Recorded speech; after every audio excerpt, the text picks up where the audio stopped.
Bull Global Rallycross, the 600 horsepower turbo circus that closed 2016 with an intense battle that came down to the very last race before Scott Speed edged out his teammate to earn his second straight championship. The 2016 Red Bull Global Rallycross Championship is going to go to Scott Speed. And a new year brings new contenders and some familiar faces in new places.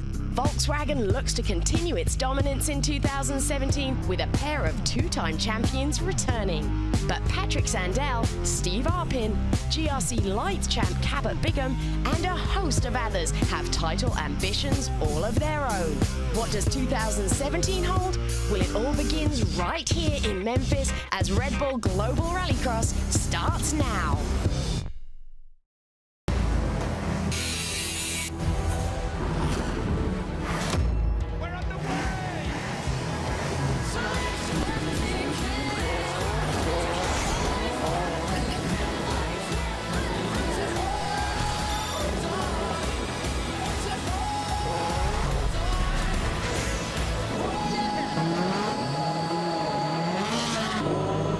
Welcome everybody to Memphis International Raceway. I'm Will Christian. Red Bull Global Rallycross 2017 is now officially underway, and what an amazing place to set it at here. We are looking at one of the longest and fastest tracks we're going to see all season long. In just a minute we'll get our first peek at the drivers who may take advantage of this wide open oval, and this is a stacked heat for you. Thanks to an all-new format, we see our front runners right here in the heat race. As we go along here, you're going to see some familiar faces, and then we get to our Volkswagen. This man, Tanner Faust, who narrowly missed out on the 2016 championship to his teammate beside him, Scott Speed. We're going to have a quick chat to Tanner now. Tanner, this time last year, we saw you sweep the season opener doubleheader in Phoenix, and it seemed to kickstart an incredible season for you. When it comes to getting those early race wins, how important do you think it's going to be to the rest of your season? You know, it's a really critical thing, not just for the points, but also for the whole team to get started off on the right foot. Everybody's been working so hard in the off season. You know, you really want them to have that first win so they know that it's all worth it.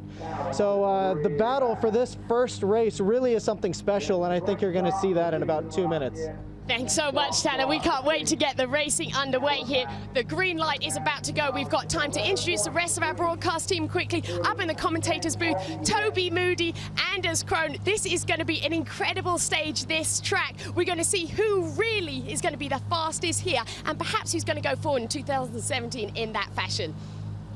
It certainly is going to be just one of those seasons, and for Tanner Faust, a two-time champion, 2011, 2012, he really wants to have that third championship after losing the championship to his teammate over the last 2 years, Scott Speed, who's on the pole position for this heat. Tanner Faust is there in second place, and then we've got the trio of Hondas. We've got Sebastian Eriksson, Mitchell DeLong, and Oliver Eriksson lined up. This is, well, the Beetles versus the Civics, the Volkswagens versus the Hondas. The Hondas that came into this championship just 12 months ago. They've had so much work done on them, some 90 kilos that they've lost in weight, but likewise the Volkswagens have got brand new cars for 2017. Whatever was wrong with them, and there wasn't much last year, is right with them this year. The start that we're seeing here is going to set the tone for the entire season. The Hondas burst onto the scene last year with incredible starts right off the line, and I know that's exactly what they need, because in outright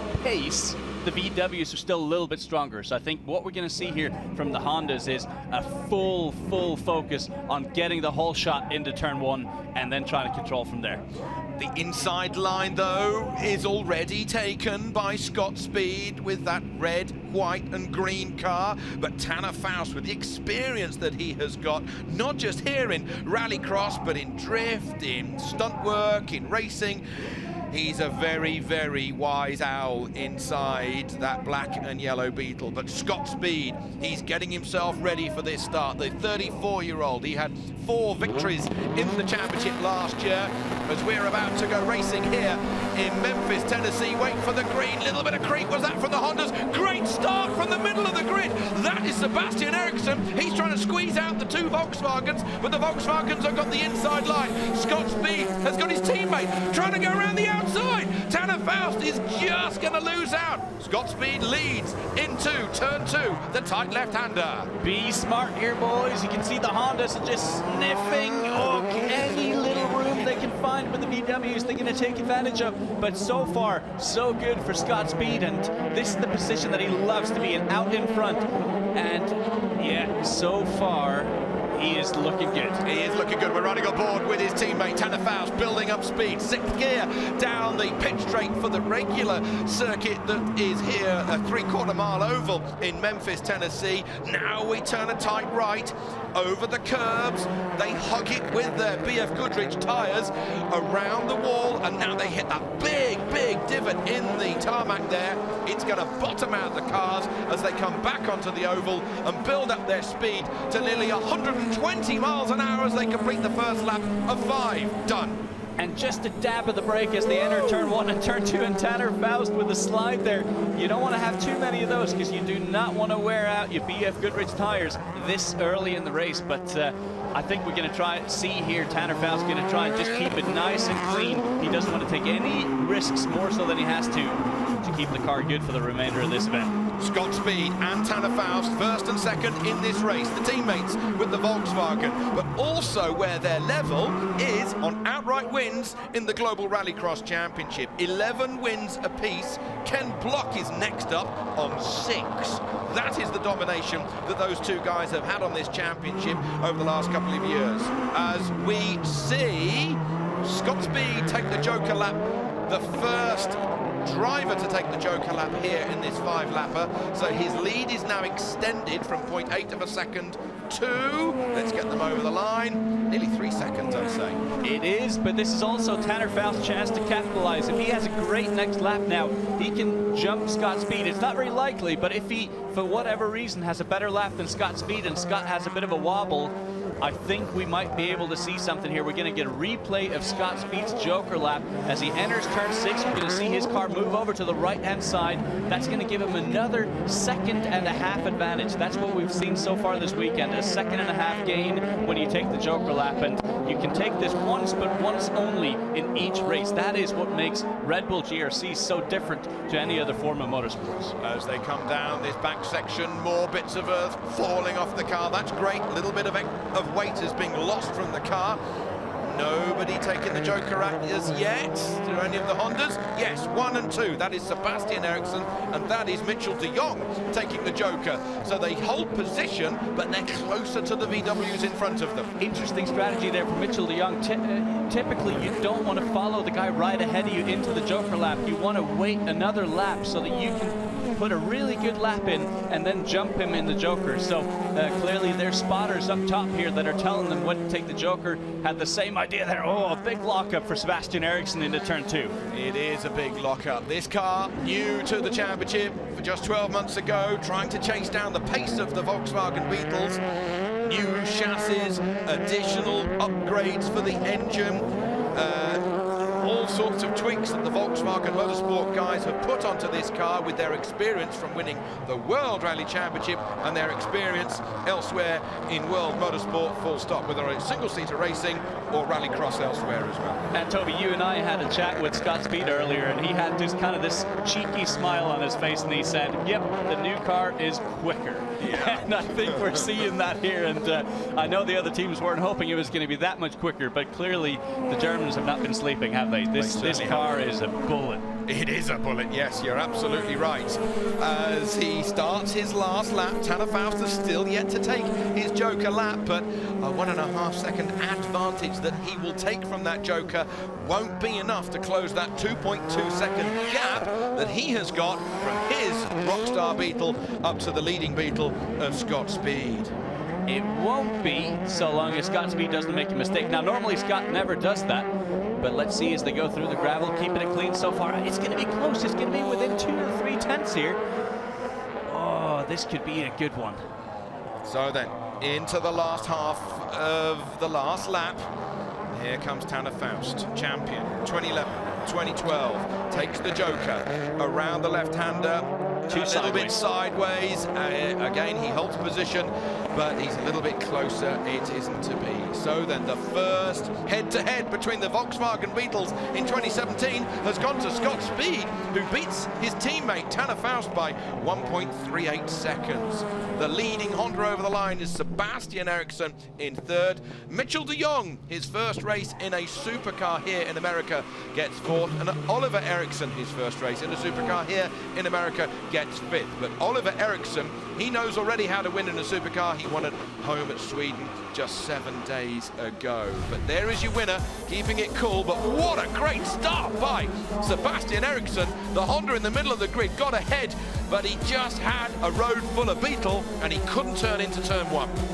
And this is exactly the start to the season that the VWs were hoping for. 1 and 2 in the very first heat.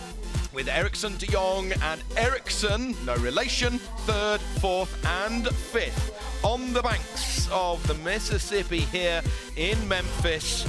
Well, the king certainly is flying high here in Memphis, Tennessee. Scott Speed starts his 2017 season off in dominant style.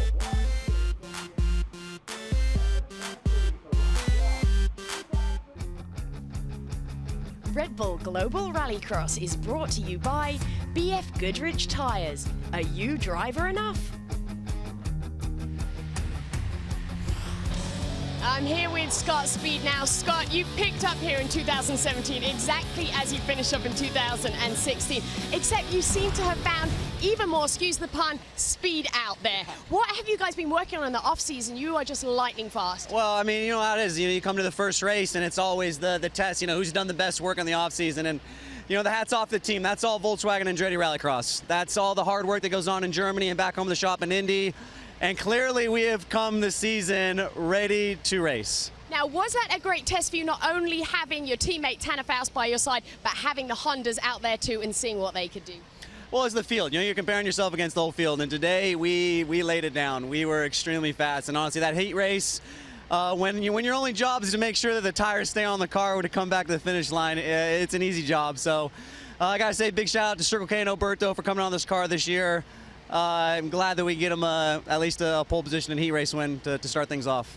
Thanks so much, Scott. You look like you're having a lot of fun out there. We'll see you out there again. Well, of course, this is just round one of the 2017 season here in Memphis. We have 11 more to go. Let's head up to Toby and Anders now as they talk us through the rest of the year. Our 2017 Red Bull Global Rallycross Championship kicks off here in Memphis, Tennessee, the home of blues and rock and roll. We got a huge racetrack inside a 3/4 mile oval that's got some huge steeped banked turns. What a way to start the season. And then, Toby, we're off to Louisville, Kentucky, the largest city in Kentucky and more famously known for the Kentucky Derby. Well, guess what? We're going to be bringing a whole lot more horsepower to the state of Kentucky when we come for GRC round number 2. And then we're going to move on to Thompson, Connecticut, just west of Boston, and the track called Thompson Speedway. The racetrack was originally raised in 1940 and was at some points in time known as the Indianapolis of the East. So we're looking forward to the first doubleheader of the season there. Next up, we are going to be making our very first visit for GRC to Canada. We go to Ottawa, the nation's capital, as they celebrate their 150th anniversary up north. We're certainly going to be looking forward to that one. Then, Anders, we're going to be going somewhat closer to where you are living. Right in my hometown of Indianapolis, and well, we let the pictures do it justice here. Obviously known for the Indianapolis 500, but finally we're going to have GRC come to Indianapolis, and boy, am I excited. That'll be in the middle of July before we then go a little bit further east to the East Coast, Atlantic City. We first went there last year. Great racing on the shores of the Atlantic, but who will win this year on the boardwalk? And then Seattle is next up, and boy, oh boy, last year that was some action from end to end, and I think it was the best weekend as far as fans were concerned. Everyone up there absolutely loves rallycross racing, and that's going to be a heck of a way to start winding down the season. But the finale of 12 rounds held over 8 weekends will once more see the GRC champion crowned in Los Angeles, California. Can Volkswagen do the hat trick in 2017?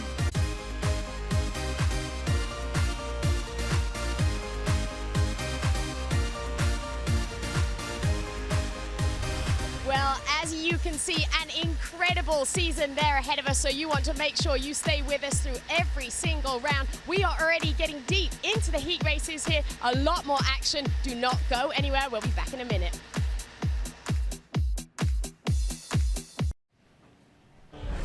Heat 1 went down earlier and it treated us to the first real contact of the season. Steve Arpin getting a fantastic start. And then we see Chris Atkinson and Cabot Bigham.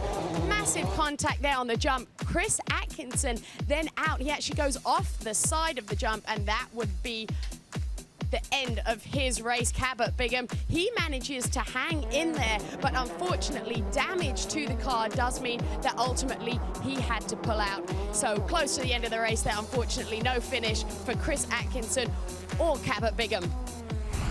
Cabot Bigham is here with me now. Now, Cabot, we saw that contact there between you and Chris. First of all, what happened, and was the mechanical damage that you had as a result of that contact? Well, I'm going to walk you through it. So essentially, first supercar start of the season, so I was very excited naturally. But I got a great start off the line, slotted into third place into the oval, and I was following Chris. He was catching up to Arpin, so I, tried to be a little cautious going into the turn 2 there. As soon as they hit turn 3 right before the jump, Chris goes on the inside of Arpin, and I see an opportunity to make a little bit of a pass because I know that those two drivers, with some open track time and a lot more experience, they're going to be able to walk away. So I took that opportunity, got alongside Chris, and we went over the jump. I should have given him just a little bit more space now that I look back on it, but when we were midair, he clips me in the rear a little bit. I come down about 50 feet past where I launched on the left side tires, and that was the impact that really wrapped the tire off the rim, and that was the mechanical that caused us to not finish. Well, we can probably chalk a little bit of that up to experience, Cabot. You look like you've learned from that, and you're going to obviously move on. You live to fight another day. We're going to take a closer look now at the track. Anders, talk us through it. Thanks, Will. It's a crazy track here at Memphis International Raceway. One of the quickest tracks GRC has ever seen. Now we're going to get a jump off the start line here with Scott Speed. First, second, third, fourth, all the way up to fifth gear as we come into that turn 1. It's a steeply banked corner, almost 130 miles an hour as they go through that corner. Then we have turn 2 and turn 3, which is where we get introduced to the dirt sector of the track. On board again with Scott Speed here, lining up for turn 3. Gonna get a straight shot here over this jump, jumping over 100 feet here as he violently lands now into the gravel pit. And here's where things get ruddy. Going through here, look at just how abrasive this is on car and driver. Now exiting the dirt sector here onto the long back straight up to almost 120 miles an hour again. And this is where things get interesting. You're going to see Scott Speed hang a sharp right here, but to your left on the screen is the Joker lap. Now that gains you about 1.5 seconds, but each driver can take that once and once only in each race. That is what makes GRC so unique. Now for a final run down to the front straight back again up to 6th gear and 130 miles an hour. That is Memphis International Raceway, and let me tell you, it's going to be a crazy season opener. The sun is out, the heat is building. We're on the grid for our next heat, and what a lineup we have got. We've got Subaru, we've got Ford, and we've got Honda. And we've got no Austin Dine, unfortunately, because there was a problem earlier with Austin, and he knows how to drive this Ford Fiesta. He knows how to drive it quickly, and he had a great practice in qualifying, but unfortunately in the latter part something went wrong with the engine. Look at the vibration on that gear shifter, and then the engine completely died. There was no electrics, no nothing. I went to see the crew this morning, and I think they were taking that engine out. It was a no-go, and that's a big shame for the youngster who's got the speed and is looking to continue his progress in GRC. So therefore, on the inside, we've got the Aussie Chris Atkinson in the Subaru, then we've got Mitchell de Jong, then we've got the white hood with the Ford of Cabot Bigham, the reigning GRC Lights champion, and then we've got Oliver Eriksson on our left-hand side as we look at it. There is Mitchell de Jong. De Jong, former GRC Light champion, and a man who is in his first season in the big supercars. He is, and it's great to see him have a shot here in the supercar category with Honda. Great to see that they opted for such a young and promising driver lineup, but 10 seconds to go, and then we're going to get to learn who is going to have the reins here in this heat. Who is going to have the quickest start? That's the key to these four-wheel drive, 600, 650 horsepower supercars. The acceleration is out of this world. Go! Oh, terrible start, unfortunately, for De Jong. So therefore, off the line, it's going to be Chris Atkinson, Australian, who leads. There goes Cabot Bigham. He's just going to get into second place. He makes it stick from third off the grid. Now it's the big stop on the hard 90-degree left-hander. Oh, that was so tight. You see one of the Hondas back here trying to go for the high-low, but Cabot Bigham solidly into P2 at the moment, behind Chris Atkinson. And boy, Chris Atkinson and that Subaru just launched off the line, didn't it? It did. They've had a lot of work, a lot of development with the Subaru, both here in the USA with Vermont Sports Cars, with Subaru Rally Team USA, and also in Japan with Subaru STI. This is a serious effort for Subaru, and they're leading at the moment. But Cabot Bigham, new guy into the supercar class, is in second place, and he's left the door open. Oliver Ericsson needs no second invitation to go through. Cheeky maneuver, but it worked. Yeah, that was a really nice move for Oliver Ericsson. Cabot Bigham just drove a little bit too defensively into turn 6, got onto the bad stuff, onto the dust there on the outside of turn 7, and that's all the invitation, like you said, Oliver Ericsson needed. And now it's difficult reset mentally here for Cabot. Oh, and we see Oliver Ericsson slowing. Oh, he's got to take a stop-and-go penalty. Oh, so there's a stop-and-go penalty. We are not quite sure for what yet. We'll hear from the stewards in a moment, but it was probably, I'll hazard a guess, Anders, from the start. Maybe he jumped the start. Oh, he crossed the lane too early. We're hearing from race control as he cuts back in. Ah, okay, so he cut down to the lower part of the racetrack. In the meantime, that means that Oliver is back in 4th position. There you have Chris Atkinson, he's taken the Joker. There you have Mitchell de Jong, he's taking the Joker. He's going to go up to 2nd position. So Cabot Bigham is now in 3rd, but got the Joker still in his pockets. He does have the Joker, but he needs a quick lap here to stay with Mitchell de Jong, or else that Joker lap is going to do him no good whatsoever, as we're riding on board now with Mitchell de Jong through turn 1. And boy, he's got that Honda flying, doesn't he? It really hunkers down on the rear right, doesn't it? The tires will be absolutely thrashed around this course. The sun continues to get hotter and hotter here in Memphis, Tennessee, as the 19-year-old leaps over the jump, puts the power down, or tries he may put the power down on the dirt section. You can hear the car scrabbling for grip. Now he gets back onto the tarmac, and now 2nd, 3rd, 4th, 5th, maybe even 6th gear down this back section. And the violence and the noise and the clattering that you hear from the gearbox as these drivers go down the gears is nothing short of brutal.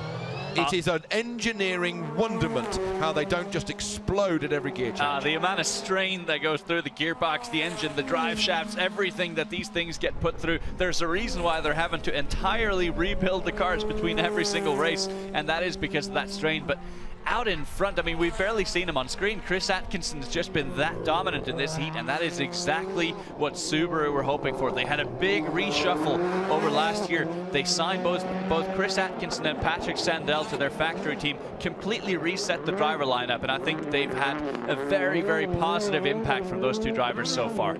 And Chris Atkinson was still testing in Japan on Monday this week. That is how seriously Subaru STI, you know, the greats of the World Rally Championship, winning with McRae, with Richard Burns, with Petter Solberg, are taking this GRC project. Yeah, exactly, and they certainly are putting their money where their mouth is. We're getting a view here of Cabot Bigham, who's going to go for the Joker lap. I don't think he's going to be close enough. No, oh, he got a bit of a wobble on the way into the Joker lap. That's it for him. He's going to stay in 3rd. So we've got one more lap to go. There goes Chris Atkinson past our camera. He leads Mitchell de Jong by some 3.5 seconds. It's in the bag here for Chris Atkinson, who is smoking those rear tires. I mean, do you ever wonder how much power a GRC supercar puts out? Look at that, at 110 miles an hour, there's blue smoke coming off the tires. Certainly is, about 130 miles an hour as they cross the start-finish line as well. Some of the highest speeds we've ever seen from the supercars here in Memphis, Tennessee. One of the longest tracks, one of the longest straights, one of the longest periods of time. These cars are flat chat, foot to the floor. They don't lift on the up change. There's a spark cut, and they just bang it through the gears as they get up to full speed as soon as possible. So then, just a couple more corners to go for Chris Atkinson, the 37-year-old who came into Global Rallycross towards the end of last year. He's now starting his first full season, and he starts it perfectly with a victory. Thank you very much. 7 points in his pockets, now that there are more points available for heats in 2017 than before in the previous 6 years that we've had of Global Rallycross history. Perfect start. That'll put a spring in the step to the Subaru USA guys and the Japanese who are here as well. And what's impressive is he won it by almost 3 seconds. So that was a good run for him and a good start, as you said, to the weekend for Subaru. So then, Atkinson confirmed as winning with Subaru ahead of Mitchell de Jong, a rookie in the big class with his Honda, a rookie Cabot Bigham then third, but Oliver Eriksson, he moved over after the start. He moved over too much. This is de Jong's start, wasn't very good. There's Oliver moving over too early. That got him a penalty, and that's Chris Atkinson perfectly jumping. And the team are more than happy with Subaru winning their heat.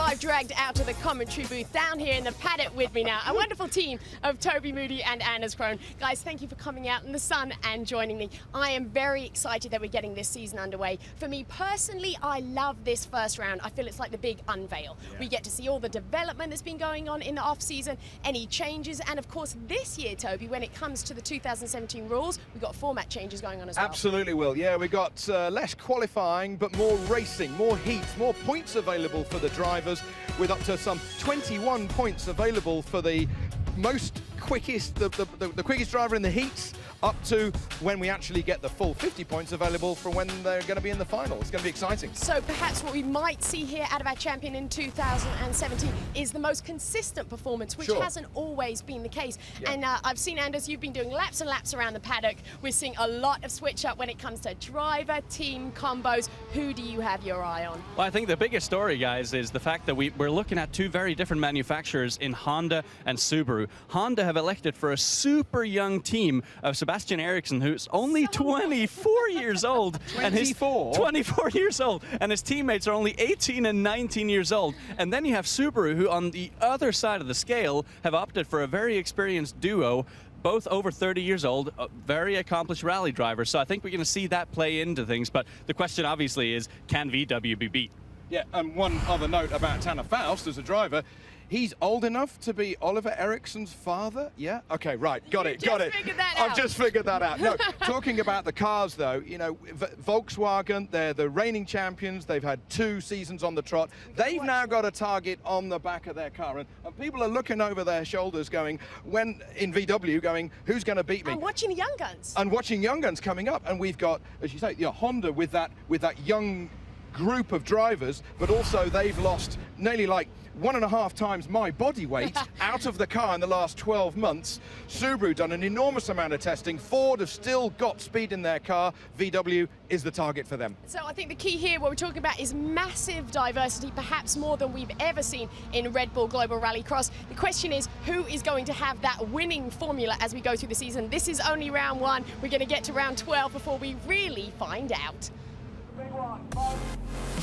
Steve Arpin now comes to the grid, the winner of Heat 1A here in Memphis, warming up those tyres, and doesn't that cold crash helmet look so menacing inside that Ford Fiesta? Well, on the pole position in the red, VW is got speed, Arpin alongside him, then Tanner Faust, Patrick Sandell, new with Subaru in 2017, and then we've got Sebastian Eriksson, now starting his 3rd year in GRC, doing that familiar Sebastian Eriksson, pulling his gloves on and the nervous twitch. Patrick Sandell using glasses for the first time, I believe, this year. There is Tanner Faust, eyes wide open. Goodness me, look at that. He is staring into the distance. The concentration is boring a hole in the windshield of that Volkswagen Beetle. We're going to have 5 red lights, then they'll go out. They'll be under starters' orders. And we go here in Memphis. Brilliant start by Tanner Faust in the Black Beetle. He might get ahead, but Scott Speed has always got the inside line. Will Tanner Faust get boxed out?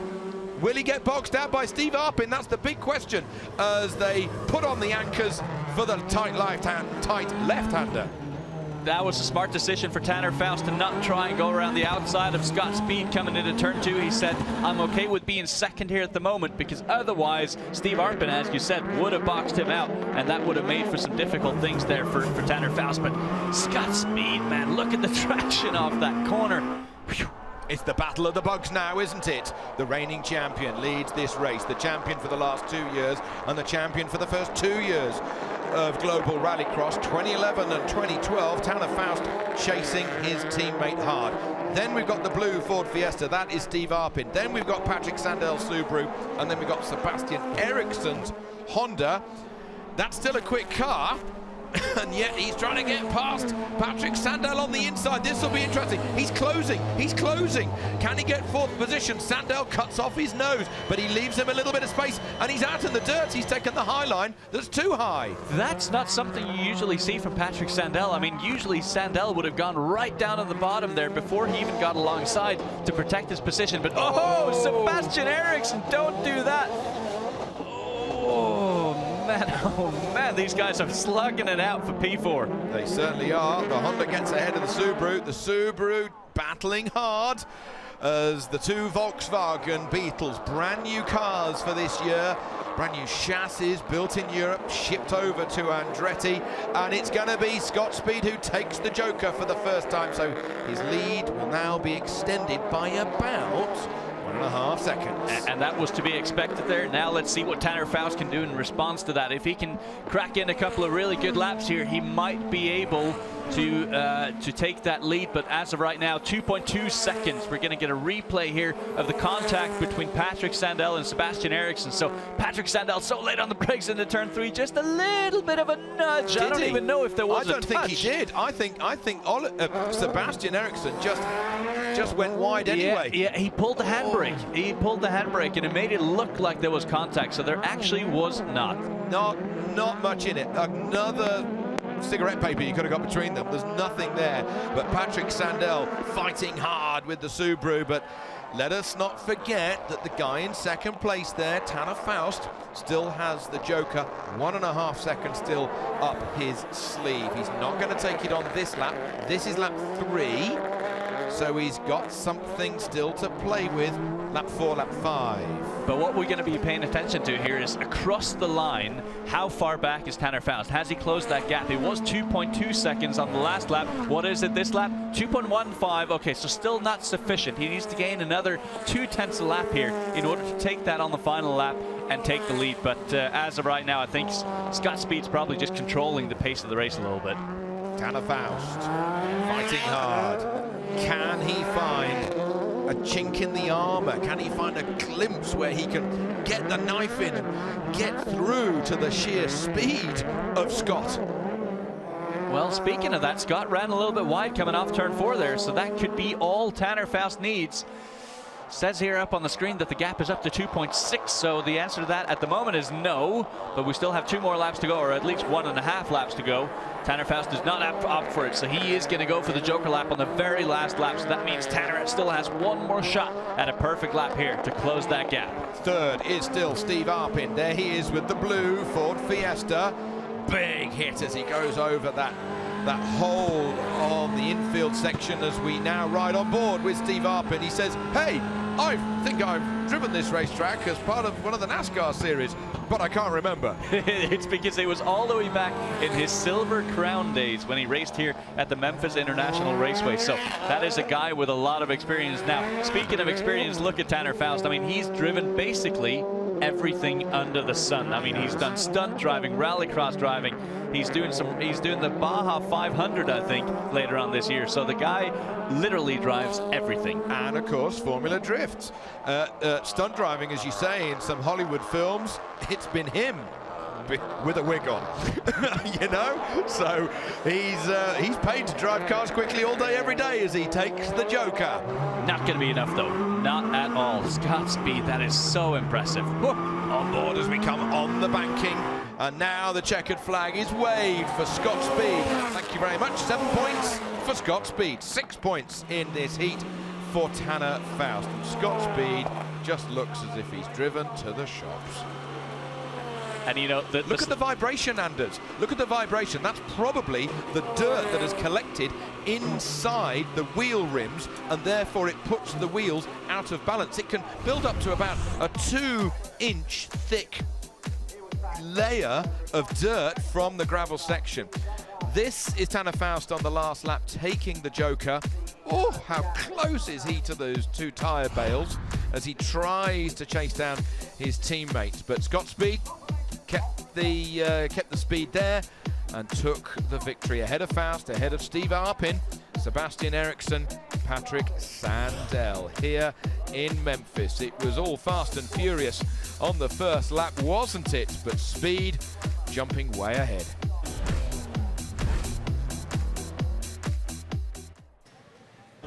Round 2 of our heat saw Subaru's Chris Atkinson exactly where he wanted to be in pole and getting the start he needed. He got out in front, and then it was him all the way, taking the jump perfectly and heading through that checkered flag in first position.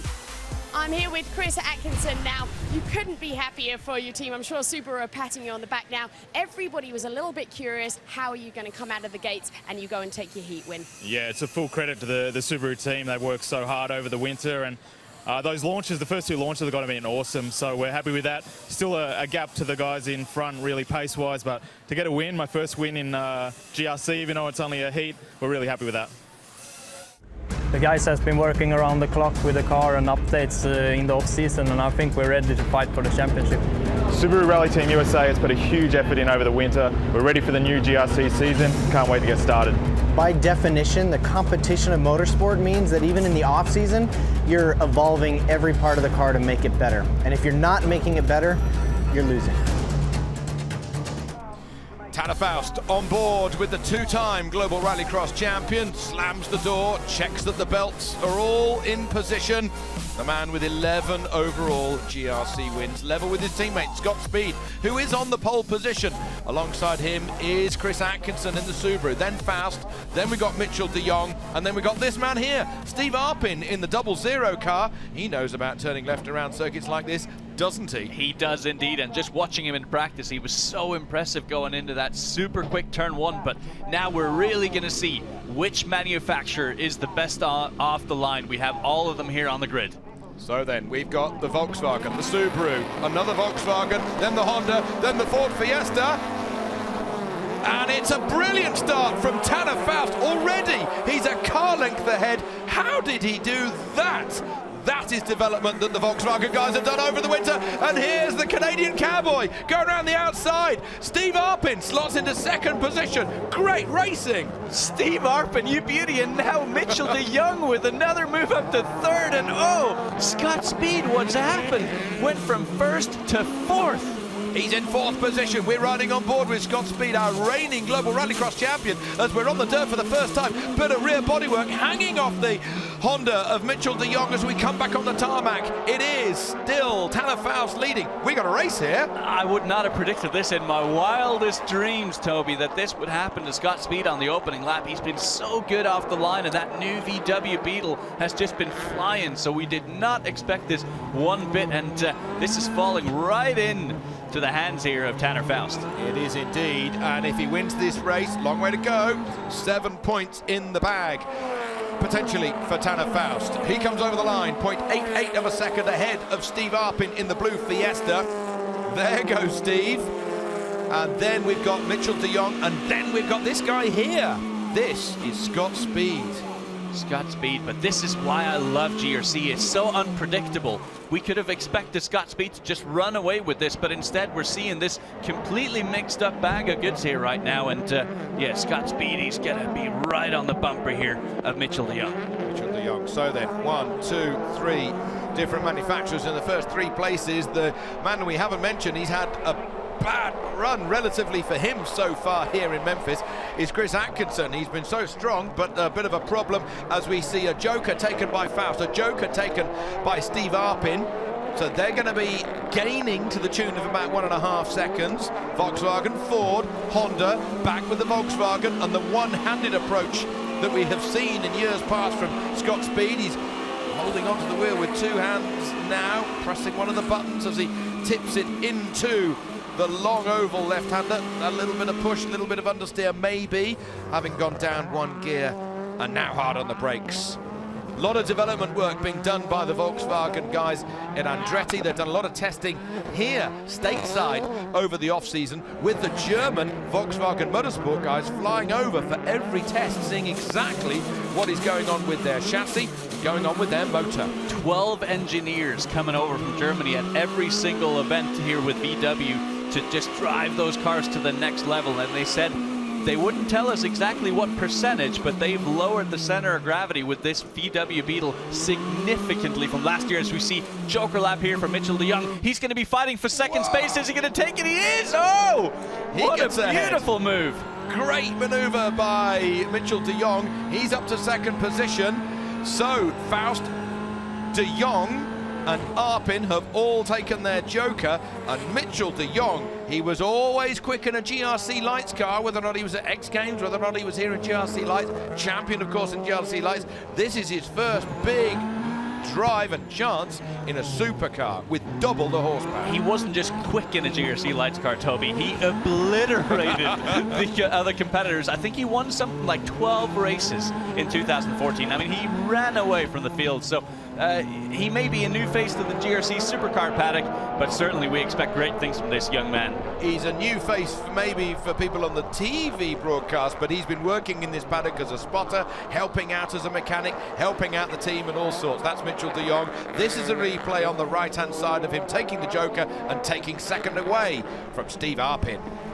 Okay, Toby, I got a wild prediction for you. We're going to see Scott Speed on the next lap take the joker, and he's going to move up to second place. Really?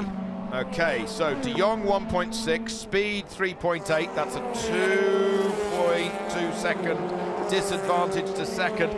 Bit of a steep hill to climb. I think he's going to do it. I'm convinced he's going to do it, in fact. He carried some serious speed into turn 2, and we are on the final lap here. I think he's going to get second place, and what a comeback that would be. Look at Speed on the wheel.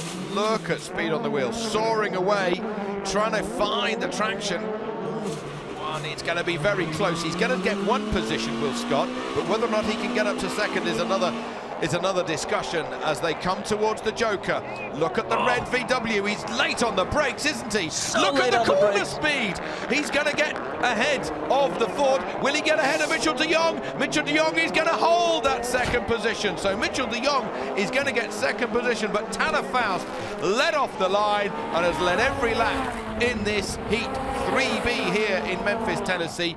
Faust victorious, 1.8 seconds ahead of Mitchell de Jong. Scott Speed in third after not a great first couple of corners. So the man who takes 7 points out of this heat is that man there, Tanner Faust. This is Speed taking the joker, taking third. And it was close, but it was not to be. So clearly I should not take up betting because my prediction was way off there. But anyhow, a top 3 there for Scott Speed in Heat 3B. Ahead of de Jong, ahead of Speed, ahead of Arpin, and then Chris Atkinson. But Faust top of the pile here in Memphis after an electrifying start. Great rallycross.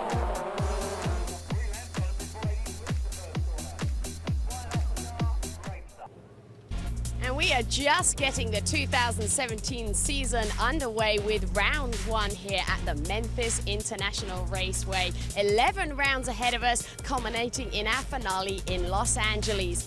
2016 saw an unbelievable battle, especially amongst two teammates, the Volkswagen Andretti team of Tanner Faust and Scott Speed. It all came down to the wire in our doubleheader finale. Let's take a look back at how it all finished up.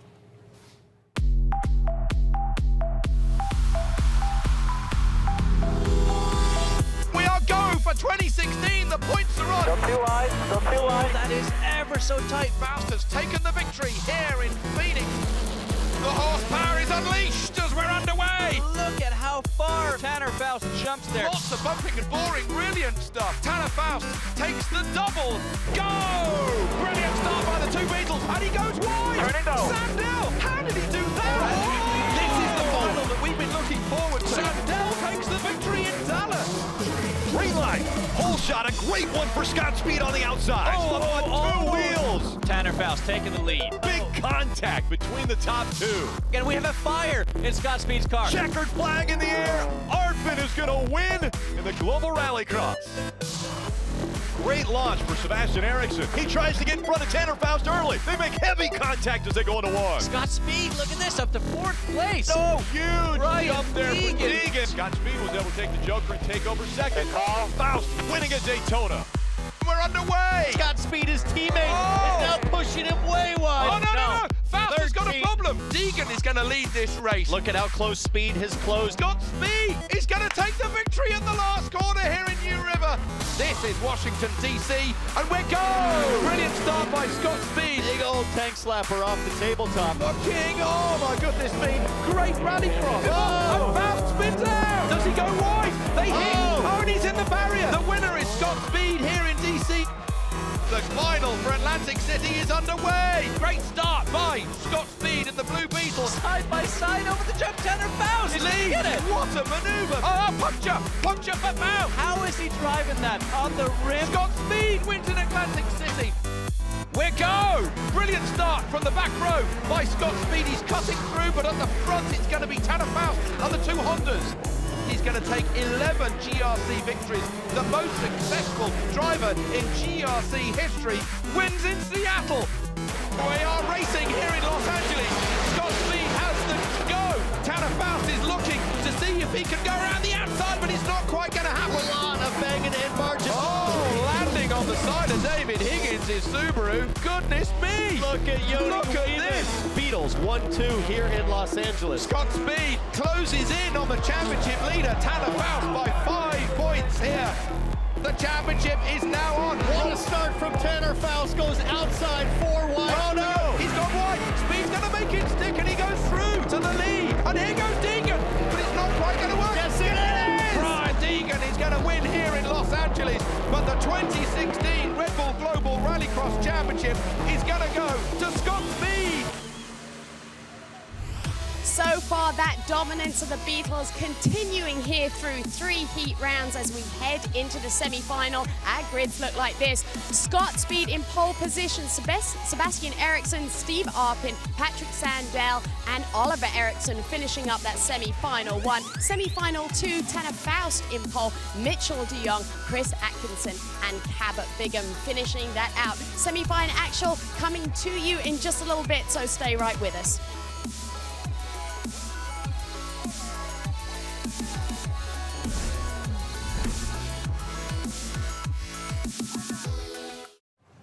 Tonight on Chicago Justice, is it a kidnapping or just an elaborate con? This is the episode that will have you guessing to the very end. New Chicago Justice, tonight on NBC. And I'm here now with Steve Arpin, who's been having flashes of brilliance out here at the Memphis International Raceway. Steve, we've seen a lot of speed out of you. You're setting up now for the semi-finals. Having got those 3 rounds of heats underneath your belt, how are you feeling moving forward?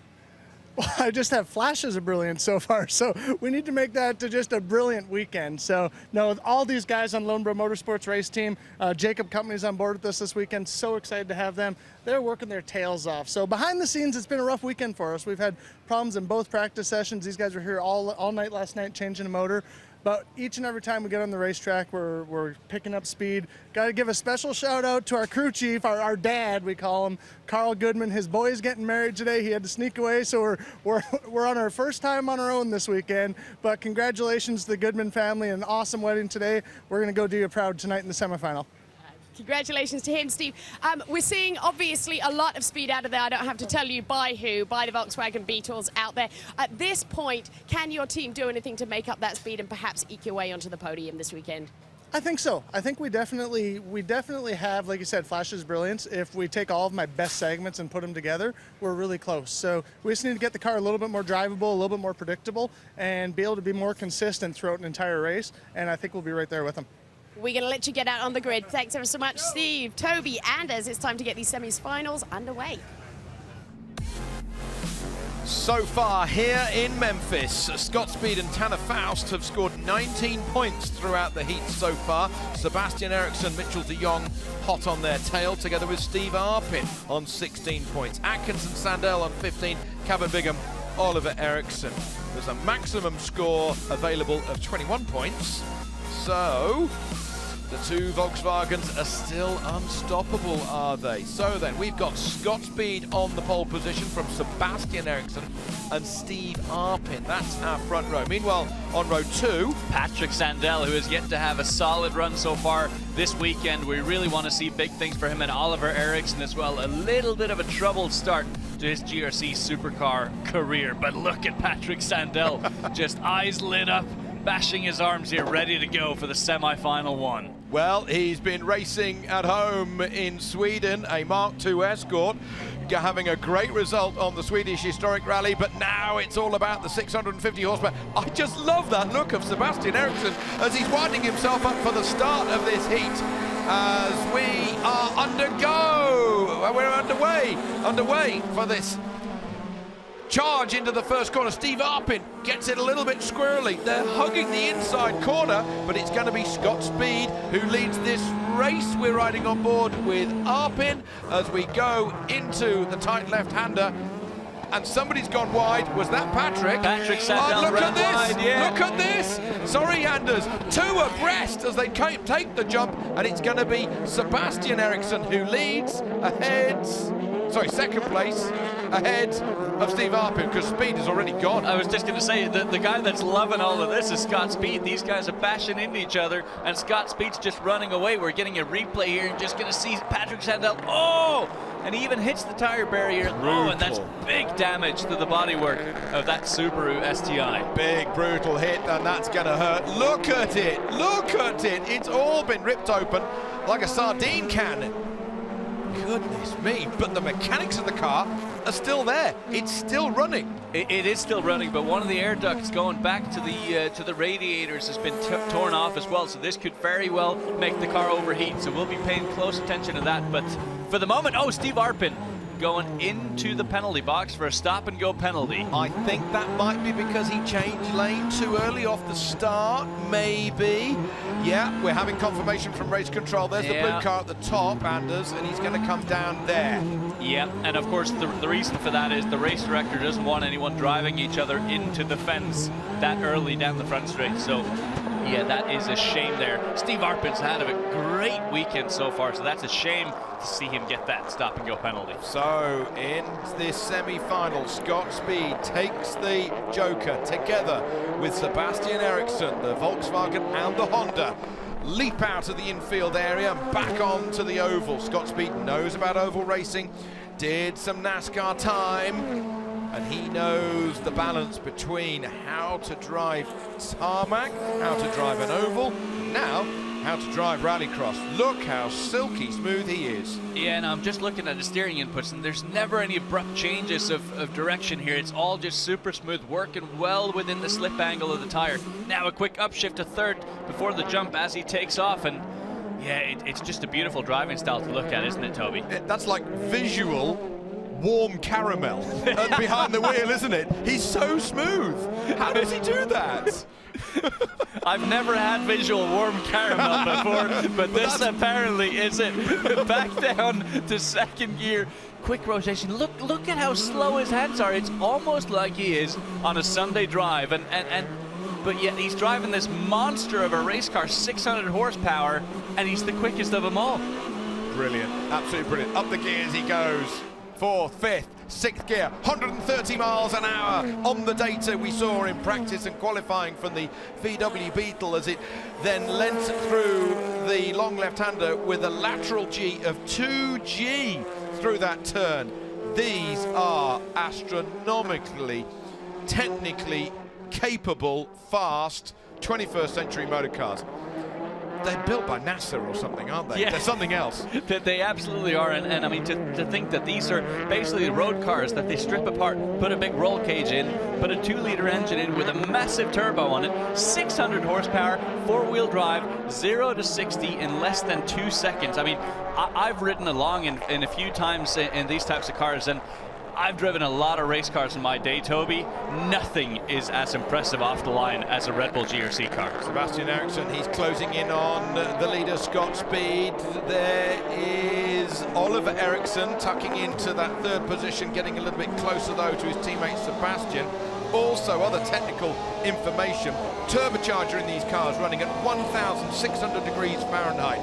The turbocharger, the impeller blades are spinning at 150,000 revs a minute. That's 2,500 times a second. It's just staggering numbers, and there's a reason why sometimes if you look inside the hood of one of these right after a heat, you'll actually see the turbo glowing. That is how hot it gets. Oh, did you see that jump there from Patrick Sandell? I think the Subarus could have something for the Hondas here. Look at this. He's having a go. Look at the difference of steering, understeer, then oversteer. Up the gearbox he goes. 5th gear by Patrick Sandell, with the yellow flashes on the side of his Subaru, closing in on the blue Honda of Oliver Eriksson. Still, Scott Speed leads this semi-final by 2 seconds. Sandell's just 3.5 seconds back of the leader.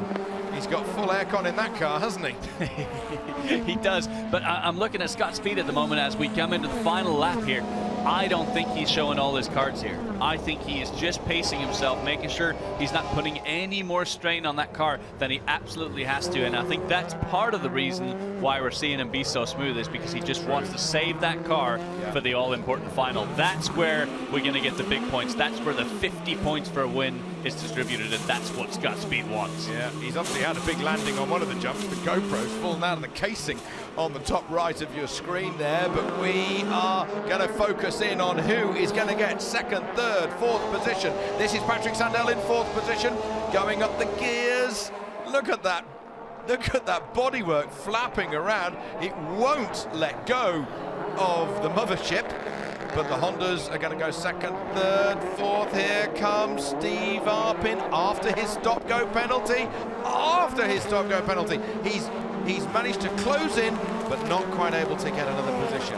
That is Scott Speed dominating this semi-final. 1.8 seconds ahead of Sebastian Eriksson.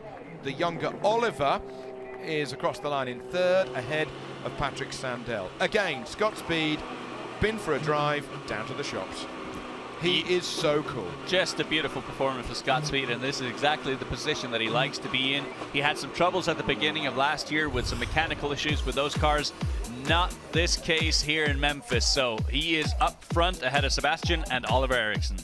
And Sandell and Arpin next over the line. Well, the thrill of victory for Scott Speed, our reigning champion. Might he be able to do the hat-trick? But then the disappointment and the bad luck being shown there by Patrick Sandell and his Subaru. Patrick Sandell looking to get himself in the mix there, but it wasn't to be on the first lap. Just a little wide there, and he has a lot of contact with the tyre wall, and that was going to cause damage to his car that he had to drive with then for the rest of the 4 laps of the race.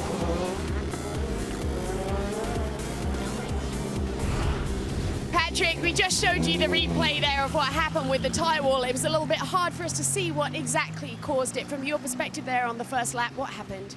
So I stalled a bit in the start, and then everybody was fighting for that inside line, so I tried to go outside instead.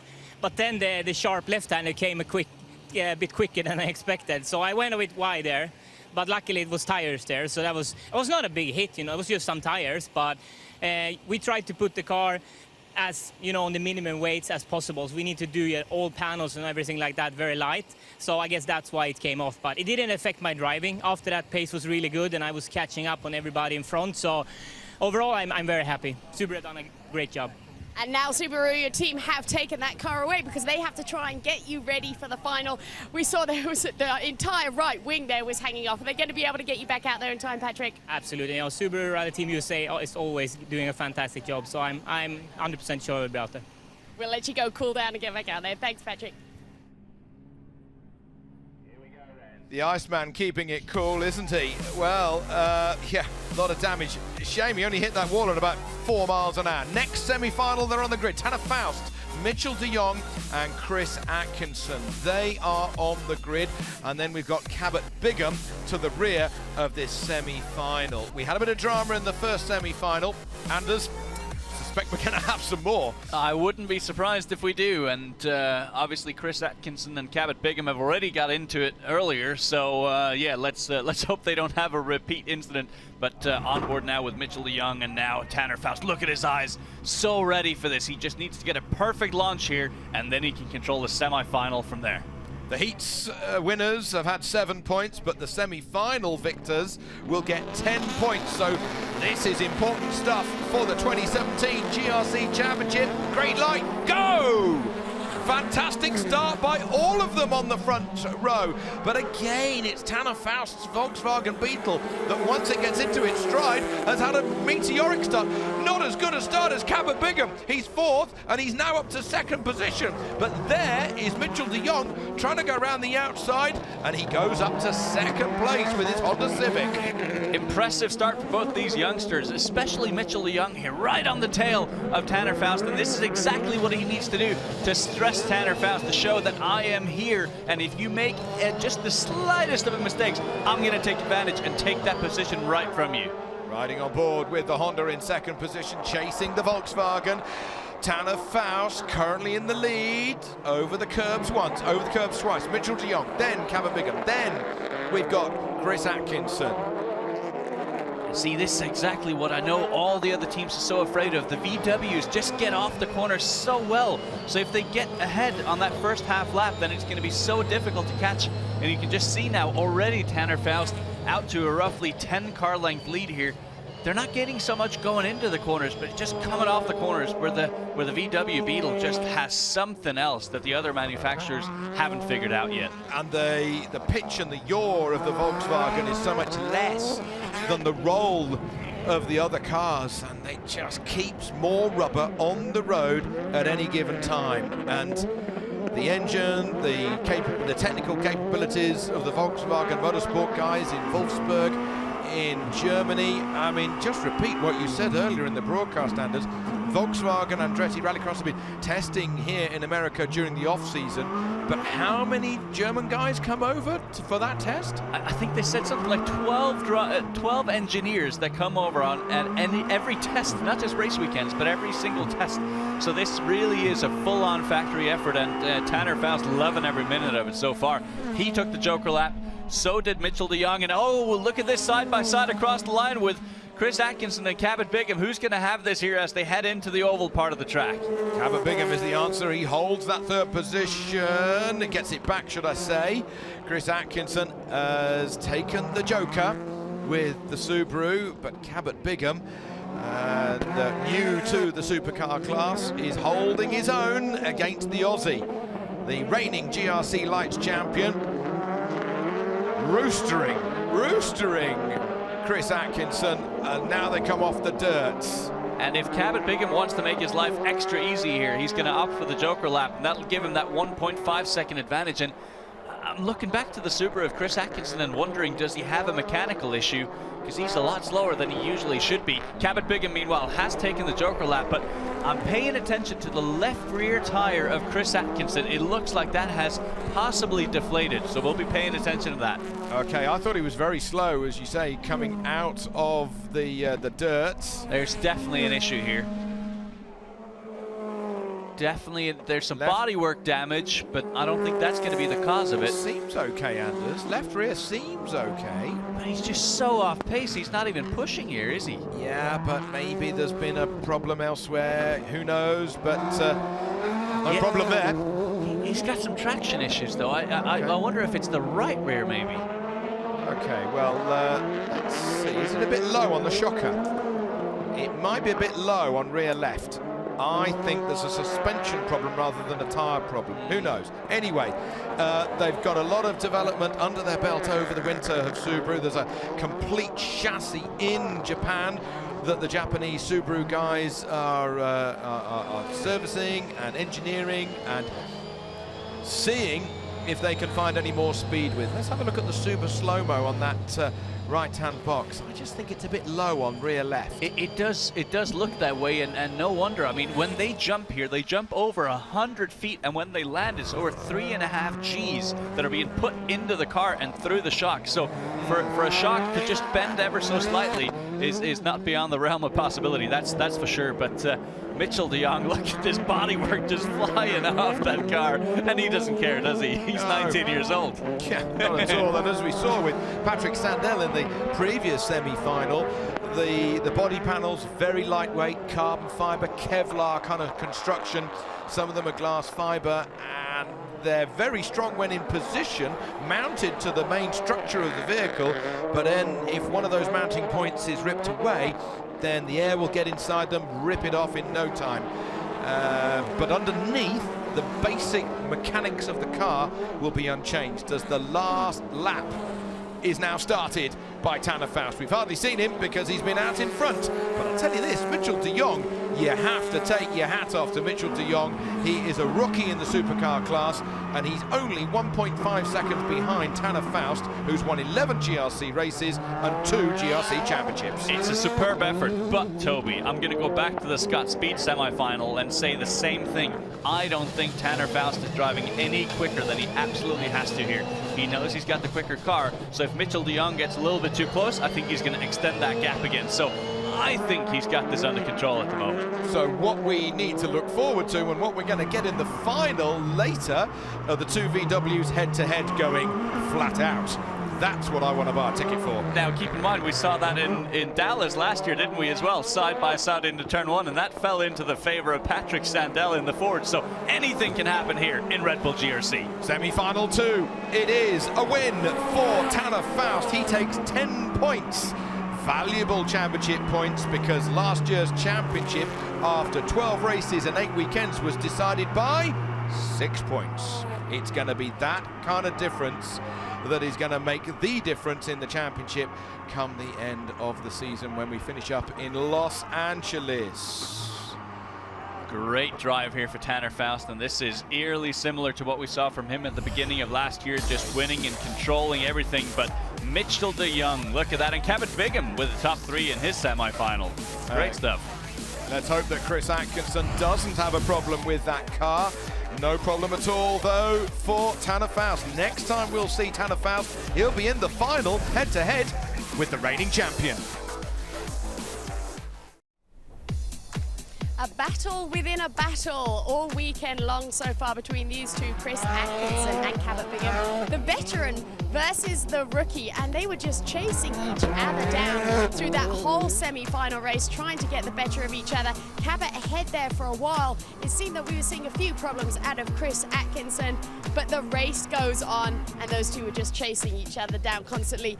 They both join me now. Cabot, Chris, this battle seems to have been ongoing. Cabot, I'll start with you. Is there any part of you that's chasing Chris down harder, knowing his experience, knowing his history, thinking, if I can get this guy, then I must be doing well? Absolutely. Coming in as a rookie, you need to be able to have a reference as to how well you're doing and performing, and Chris is an excellent example of that. And just to be battling side by side with him is great. Now, not to be stealing any of your thunder, Cabot, but it did seem, as I said, like you had a few issues out there, Chris. Was Cabot getting the better of you? Have we got some mechanical problems going on? Yeah, he drove well. He's doing really well this weekend, and he's improving all the time, so it's great to see, great for the sport. We had a few little issues and just lost a bit of pace in that race. I couldn't even close him in, really. I tried my best. Took him on the joker there, and he got me back, so well played. We'll see. You're going to head up now for the final, so we'll let you take your cars back there, do any repairs you need to do. Toby and Anders, it's over to you.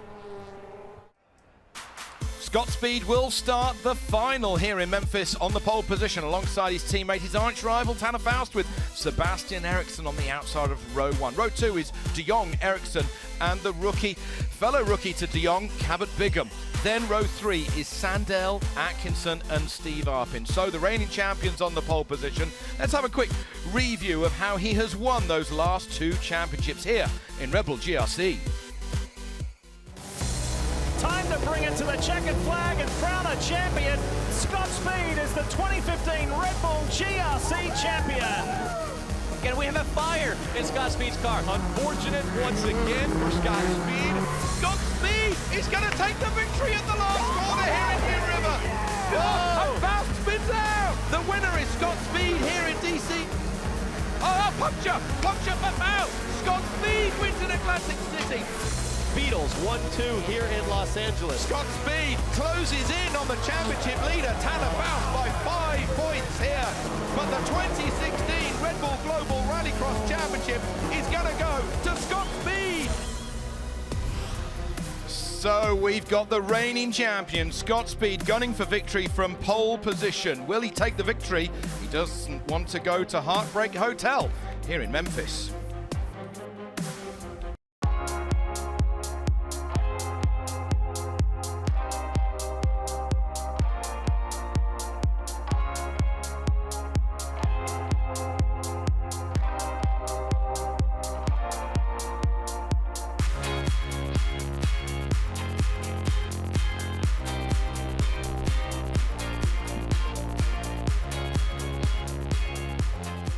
We had a wonderful time downtown in Memphis, but that was before the action got underway for the GRC Lights class. We've had some tremendous action. Colin Braun with the Core Autosport car has been victorious in his heat, and likewise the brand new guy over here in America, the Frenchman Cyril Ramon, a world champion in lights, has really taken like a duck to water with what it's like racing rallycross lights over here on the other side of the pond. He had a tremendous battle with Conor Martel to win his heat. Great to see some more internationalism in GRC lights.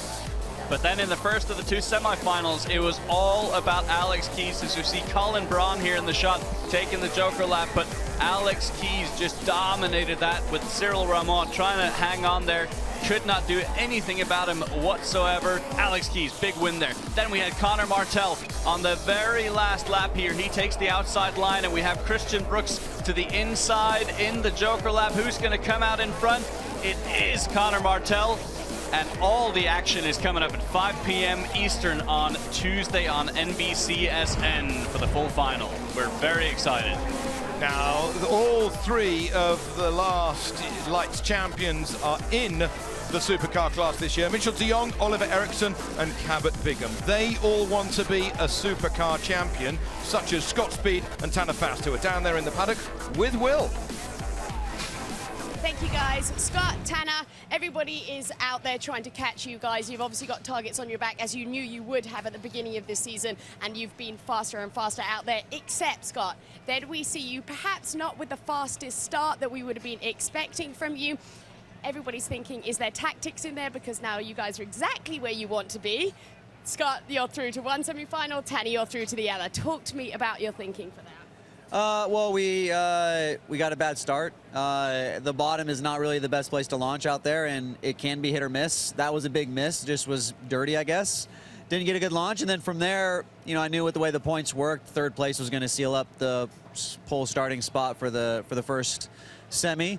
So I just kind of took it home, took it sort of easy, and made sure we were able to finish in 3rd. And as it happens, I gifted Tanner some points just to make it easy, a little more exciting. But as it turns out, it's great. We got the pole starting spot for the main. Tanner's in 2nd, so we can fight it out there. And now, Tanner, coming into the final after you guys being able to do that and work as a team, now we see you back in a head-to-head kind of situation. Where do you go from here? You know, well, we've done this last year quite a bit, and you just 10 laps doesn't sound like a lot, but it really is a lot. It's a lot on the cars, a lot on the drivers, even a lot on the tires. So I think you really have to try to take care on the first couple laps, avoid whatever red flag may happen, whatever crash may happen, and then make it to the end. That's really the key, whether your teammates or not. We'll see how that goes for you. As we said, guys, there are targets on your back, and there's a lot of young drivers out there trying to take you down. Let's take a look at them now. I'm the youngest in the Supercar Series, and I'm ready to take it to the VWs this year. For us to take the battle to Scott Speed, we need to work together as a team and continue to make improvements to the car. I won the GRC Lights Championship last year, so I know I have what it takes to win again. I'm here defending back-to-back championships, going for the three-peat. A lot of young guys here trying to knock me off the top. I'm here to stay. It's final time here in Memphis.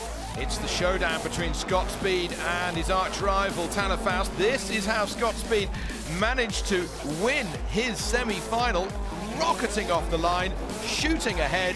The others just had to really fight for the scraps. So Speed, the winner of the first semi-final. Now in the second semi-final, it was all about his teammate Tanner Faust. Off to a great start, taking the Joker lap there, then pulling away from the opposition to win in a dominant fashion. Now they're going to line up on the front row of the final together. Yeah, the two arch rivals in front of the Volkswagen Motorsport boss, who is here today, Sven Smeets. Scott Speed and Tanner Faust on the front row with Sebastian Eriksson with his Honda on the outside of row 1. Row 2 is Mitchell de Jong, Oliver Eriksson. We were going to have Cabot Bigham there, but he's been moved a little bit further back. More of that in a moment. And row 3 is Chris Atkinson, Steve Arpin, but we're missing Patrick Sandell, who took part in a bit of an unfortunate accident, so he will not be taking part of this. There we have Cabot Bigham on the very back of the grid, but we're going to have a look here at what happened to Patrick Sandell. Now, he's going to go inside there in turn 1. You see him at the back of his shot. We're going to go on board with him here as he tries to stick his nose in at the entry to turn 1. Little bit of contact with his teammate, and now he really shoves it. And there you hear, boom, pop. And that is the tie rod in the front braking. He is out of contention. So we've already had a start to the final, but it was red flagged after just half a lap because Sandell's car was stricken in the middle of the racetrack. So Sandell won't take the start. Cabot Bigham has opted to go a little bit further back because he's got some damage to his car. So that doesn't affect the big hitters at the front of this race. So then Sebastian Eriksson nervously pulls on those gloves, gets first gear engaged. Tanner Faust, 2 times a champion, 11 times a GRC winner. Likewise, the reigning champion, Scott Speed, 11 times a GRC race winner, is on the pole position. It's going to be who can get away best here in Memphis. 2017 is underway. Scott Speed, brilliant start from Tanner Faust. Sebastian Eriksson in 3rd position, tucks in behind the 2 Volkswagens.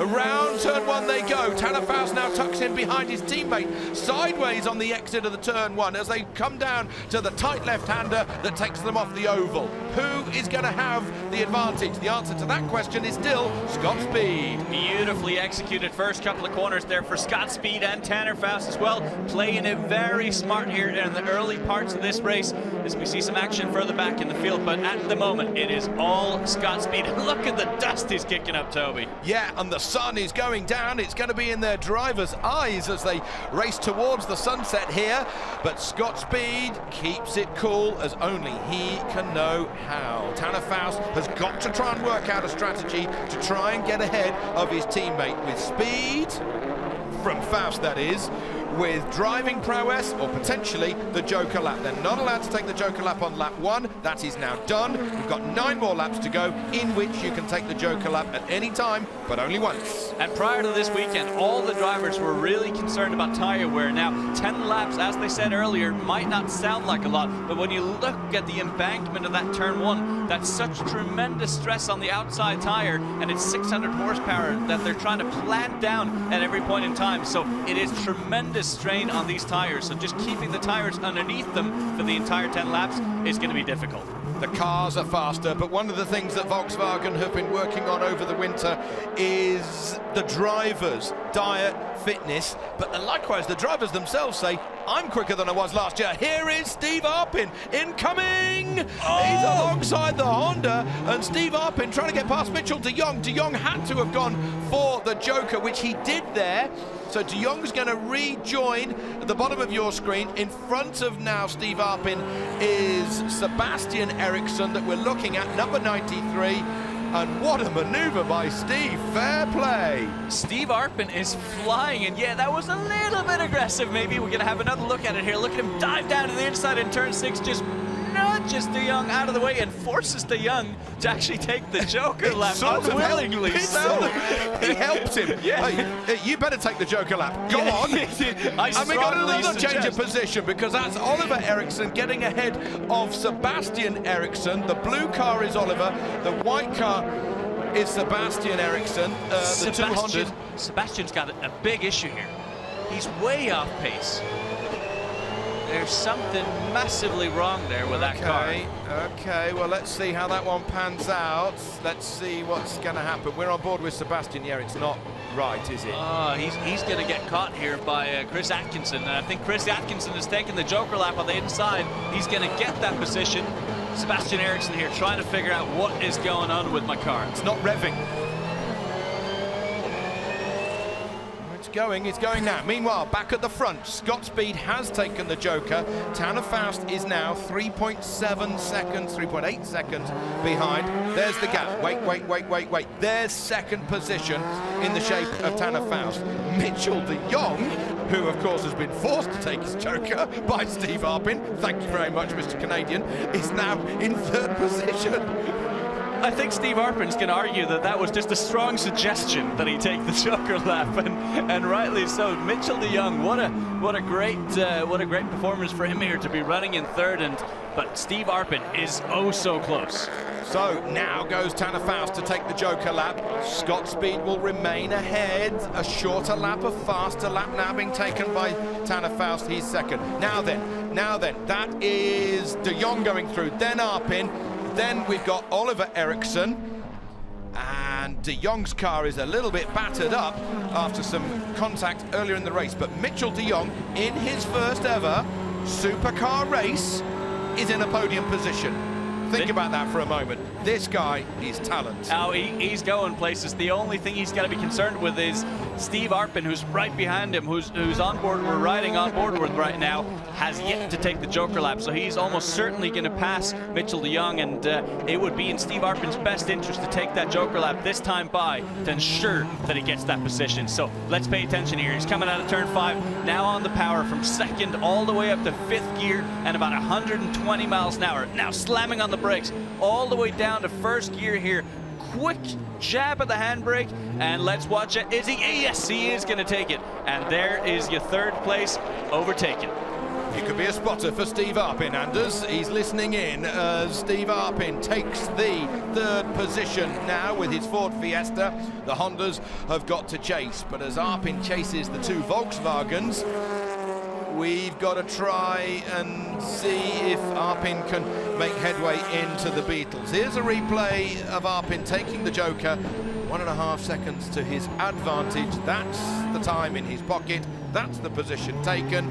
Third place, thank you very much. So that means we've now seen the tactic of all the main players play out. Sebastian Eriksson and Kevin Bigham in the back yet to take their Joker laps, but everyone up front have taken theirs. And this would be such a great result for Steve Arpin. He didn't know he was going to race this season until about a week ago, and he basically has this whole team run by his own family, so this is an impressive effort to be running in third. Last time we looked, these guys were 1.5 seconds apart. Leader Speed, second is Faust. That's a lot less than 1.5 seconds. It's about 1.28, as you can see there, as we ride on board with Tanner Faust onto the home straight, building speed, up the gears, 6th gear, 130 miles an hour, down just one cog to 5th, into turn 1, silky smooth on the steering is Tanner Faust. Did he actually turn a corner there? I didn't see his hands move. He is so smooth, and that's something that he's learned from Scott Speed. He used to be a lot more spectacular in his driving style in years past, but I think what Scott Speed brought with him from his open wheel and NASCAR background is just how smooth you have to be with a wheel, and clearly Tanner Faust, that's paid off for him and his driving style as well. Certainly has. The VW guys, big effort behind the whole GRC project that we've got here with Andretti, with Volkswagen from Germany, from these two guys.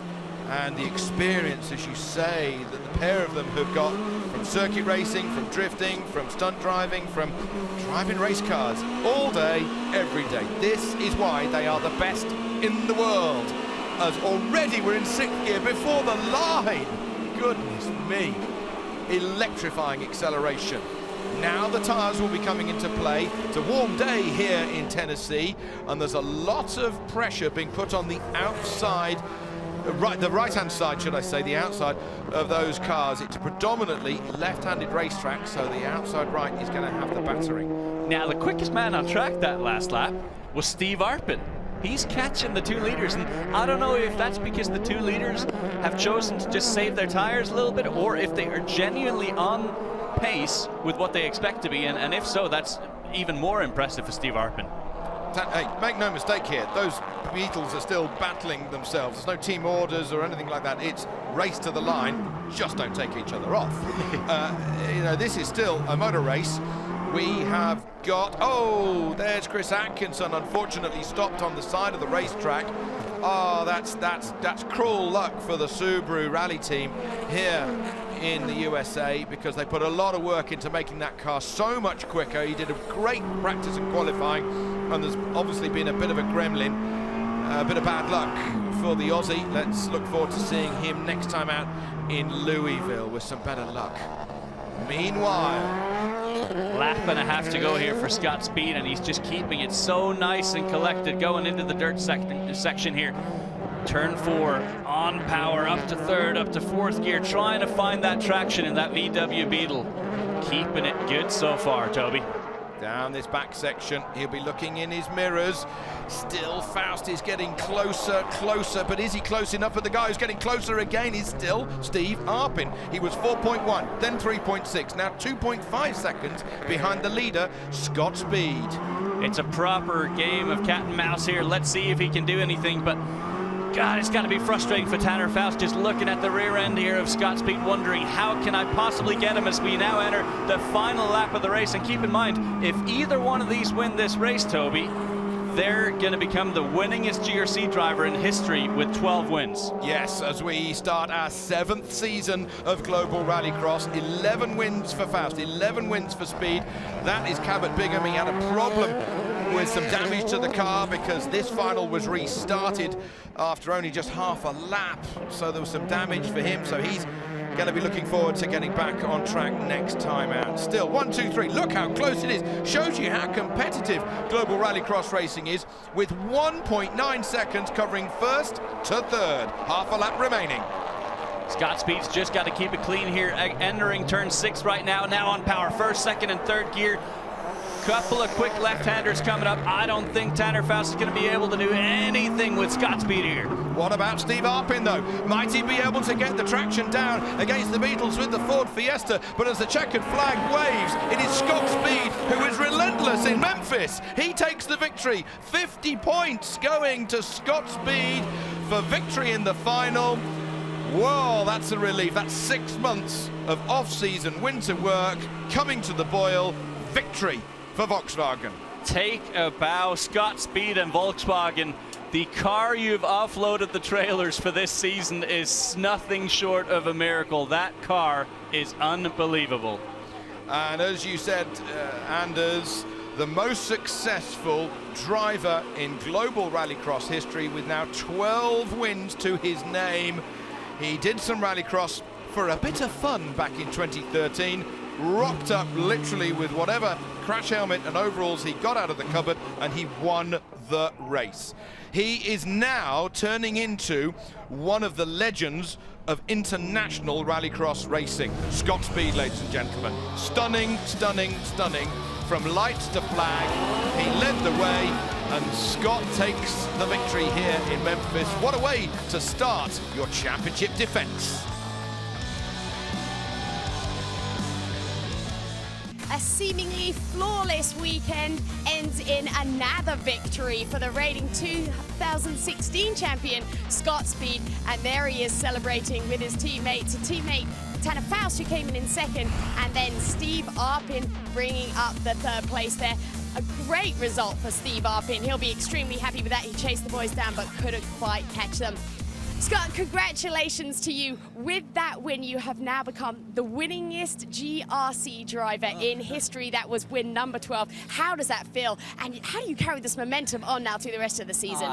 That's great. That's a great stat, but I mean, those are all part of having a great team. Starting with Tanner Faust, I got an incredible teammate. The Volkswagen Andretti Rallycross team just worked this offseason. We put in the work, and we wanted to stop. We just worked some more.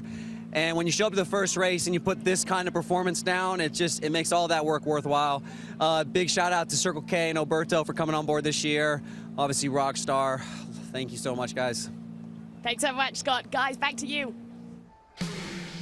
Well, 2017 has started off perfectly for Scott Speeds. His teammate Tanner Faust now 5 points behind him in the standings after the first of 12 rounds. The Volkswagens truly have come out swinging this year now. At the back of the pack, Chris Atkinson and Patrick Sandell. Subaru is not going to be pleased with that opening to the season. They're going to want to come back stronger in Louisville. But the Hondas have had a pretty good run. Mitchell de Jong, the rookie in the class, ahead of his fellow rookie Oliver Eriksson right behind him. Coming up next on NBC, it's the second round of the Stanley Cup playoffs. Game 3 between the St. Louis Blues and Nashville Predators. The next GRC race is from Louisville, Kentucky, Sunday, May 21 at 1 o'clock Eastern.